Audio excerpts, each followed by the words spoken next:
Pour commencer cette vidéo, je vais vous présenter deux dilemmes. Ça sera à vous de choisir à chaque fois quelle option vous prenez. Dilemme numéro 1, vous avez deux options qui s'offrent à vous. Si vous choisissez l'option A, vous gagnez à coup sûr 100 000 euros. Si vous choisissez l'option B, on tire alors à pile ou face d'une pièce qui est non truquée. Vous aurez donc 50% de chance de gagner 220 000 euros et 50% de chance de ne gagner rien du tout. Je vous laisse choisir si vous prenez l'option A ou B et après on passe au dilemme numéro 2. Dilemme numéro 2, cette fois-ci l'option A, c'est que vous perdez à coup sûr 100 000 euros. Dilemme numéro 2, soit vous prenez l'option A et dans ce cas vous avez à coup sûr une dette de 100 000 euros à rembourser, soit vous prenez l'option B, on tire à pile ou face d'une pièce qui n'est pas truquée. Si vous gagnez, vous ne devez absolument rien, mais si vous perdez, votre dette passe à 220 000 euros. Quelle option prenez-vous dans ce deuxième dilemme? Les chercheurs Kahneman et Tversky ont proposé ce dilemme à un grand nombre de personnes. Et les résultats de cette étude ont montré que la plupart des personnes dans le dilemme 1 prennent l'option A. Même si l'espérance des gains mathématiques est supérieure avec l'option B, les gens préfèrent un gain certain que le risque de ne rien avoir. Et dans le dilemme numéro 2, c'est l'inverse. Même si l'espérance de gain mathématique est inférieure dans l'option B, les gens prennent l'option avec de l'aléatoire pour éviter une perte certaine. Cet exemple, vous pourrez le retrouver dans ce livre Quit d'Annie Duke. Ce livre a été fait par une ancienne pro du poker qui est une experte des décisions sous incertitude. Ce que j'aime bien dans ce livre, c'est qu'il est bourré d'anecdotes et qu'il parle énormément de biais cognitifs.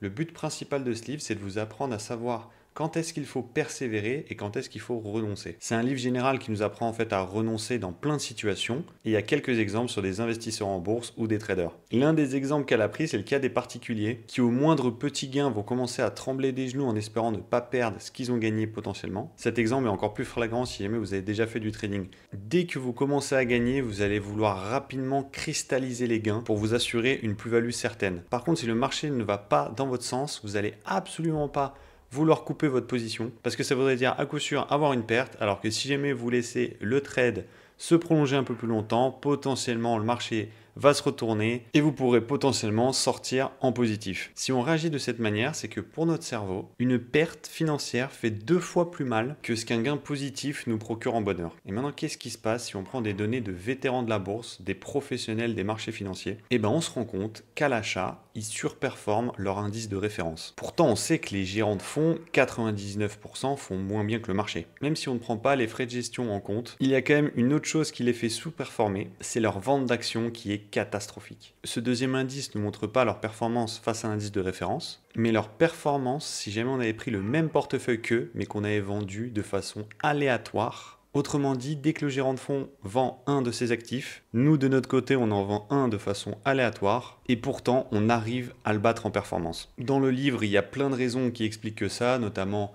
le biais d'escalade d'engagement, du regret anticipé, mais celui que j'ai trouvé super intéressant, c'est le biais de statu quo. Pour vous l'expliquer, le mieux c'est de prendre un exemple. Imaginons que ça, c'est votre portefeuille. Vous voulez acheter une action, mais vous n'avez pas de cash de disponible. Vous décidez donc d'aller regarder dans votre portefeuille pour savoir quelle action vous allez vendre pour libérer du cash et ainsi investir dans l'action que vous voulez. Que ça soit chez les particuliers ou les professionnels, on va regarder dans les actions aux extrêmes, celles qui ont le mieux performé et celles qui ont le moins bien performé. Peut-être que c'est ce qu'il faut faire, hein. Il faut peut-être cut the loss sur Tesla et SML et alléger un peu Nvidia et Celestica. Ce que je veux dire par là, c'est que les 3 actions qui n'ont pas fait grand chose, vous n'avez même pas les considérer comme une option. Alors que si ça se trouve, Tesla va revenir à moins 25% de perte, alors que les 3 actions encadrées vont continuer à pas faire grand chose. Et ce manque à gagner est un biais qui est le coût d'opportunité. Pour vous donner un autre exemple un peu plus connu, c'est comme si vous investissiez tout votre argent sur le livret A. Vous allez être content avec votre 2% par an, alors que si vous l'aviez investi sur le CAC 40, vous feriez en moyenne 7% par an.